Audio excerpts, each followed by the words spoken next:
Një ngjarje e rëndë është shënuar mëngjesin e së dielës në qytetin e Vlorës, ku një 58 vjeçar është ekzekutuar me armë zjarri në rrethana ende të paqarta.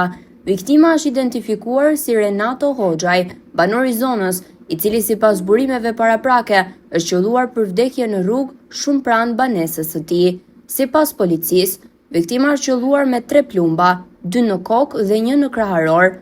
Viktima punonte si roje sigurie në një objekt ndërtimi që ndodhej po në afërsi të shtëpisë së tij. Ai nuk ka precedent penal dhe sipas banorëve të zonës, njihej si një njeri i qetë dhe pa probleme me askënd. Bëhet me dije se ai ishte i divorcuar dhe baba i 2 fëmijëve, ndërsa jetonte i vetëm prej vitesh. Policia ka mbërritur menjëherë në vend ngjarje dhe ka nisur hetimet intensive për zbardhjen e rrethanave të kësaj vrasjeje. Sa ka shpritet ekspertiza pas administrimit të kamerave të sigurisë për të identifikuar motivin, autorin ose autorët që fshihen pas kësaj ngjarjeje.